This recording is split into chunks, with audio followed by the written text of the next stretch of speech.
नमस्कार।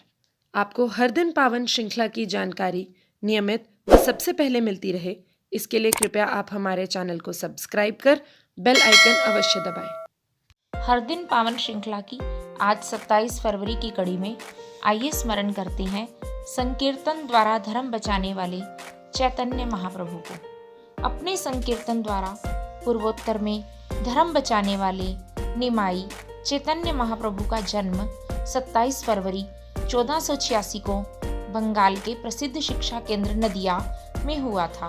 इनके पिता पंडित श्री जगन्नाथ मिश्र तथा माता शची देवी थी। बालपन से ही आंगन में नीम के नीचे वे कृष्ण लीला करते रहते थे। इसी से इनका नाम निमाई हुआ। देहावसान के बाद इसी पेड़ की लकड़ी से इनकी मूर्ति बनाकर वहां स्थापित की गई है। एक बार बाग में खेलते समय इनके सम्मुख एक नाग आ गया। निमाई ने श्री कृष्ण की तरह उसके मस्तक पर अपना पैर रख दिया। बच्चे शोर करते हुए घर की ओर भागे।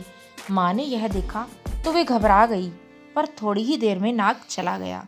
तब से सब लोग इन्हें चमत्कारी बालक मानने लगे। 16 वर्ष की अवस्था में उन्होंने प्रसिद्ध विद्वान वासुदेव सार्वभौम के पास जाकर न्याय शास्त्र का अध्ययन कर नदिया में अपनी पाठशाला स्थापित कर ली। कुछ समय में ही उनके शिक्षण की सर्वत्र चर्चा होने लगी। इनका विवाह सूरदास के गुरु श्री वल्लभाचार्य की पुत्री लक्ष्मी से हुआ, पर कुछ समय बाद ही सर्पदंश से वह चल बसी। सबके आग्रह पर उन्होंने विष्णु प्रिया जी से पुनर्विवाह किया। पिता के देहांत के बाद उनका श्राद्ध करने वे गया गए। वहां उनकी भेंट स्वामी ईश्वरपुरी जी से हुई। इससे उनका जीवन बदल गया। अब वे दिन रात श्री कृष्ण भक्ति में डूबे रहने लगे। उन्होंने पाठशाला बंद कर दी और 24 वर्ष की अवस्था में मकर संक्रांति पर स्वामी केशवानंद भारती से संन्यास की दीक्षा ले ली। उन्हें श्री कृष्ण चैतन्य नाम दिया गया है। कुछ समय बाद लोग उन्हें चैतन्य महाप्रभु कहने लगे। अब वे कुछ भक्तों के साथ वृंदावन की ओर निकल पड़े।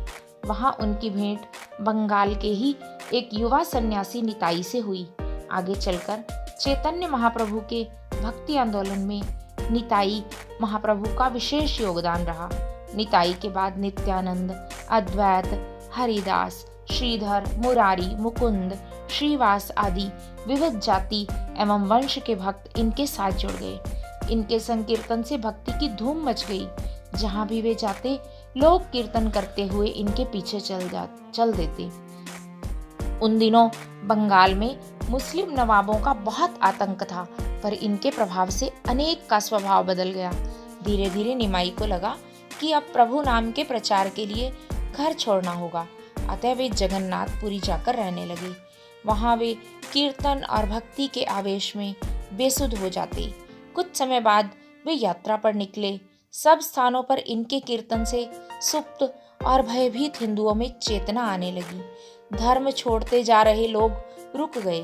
2 वर्ष तक दक्षिण और पश्चिम के तीर्थों की यात्रा कर वे फिर पुरी आ गए। विक्रमी संवत 1590 की आषाढ़ सप्तमी वाले दिन ये जगन्नाथ मंदिर में भक्ति के आवेश में मूर्ति से लिपट गए। कहते हैं कि इनके अंदर जाते ही मंदिर के द्वार स्वयमेव बंद हो गए। बाद में द्वार खोलने पर वहां कोई नहीं मिला। इनके भक्तों की मान्यता है कि ये मूर्ति में ही समाहित हो गए। इन्हें श्री राधा कृष्ण का संयुक्त अवतार भी माना जाता है। संकीर्तन के माध्यम से भी धर्म की रक्षा हो सकती है, यह चैतन्य महाप्रभु ने सिद्ध कर दिखाया। यदि आपको हर दिन पावन की यह जानकारी अच्छी लगी तो कृपया इसे लाइक कर शेयर अवश्य करें। भारत माता की जय।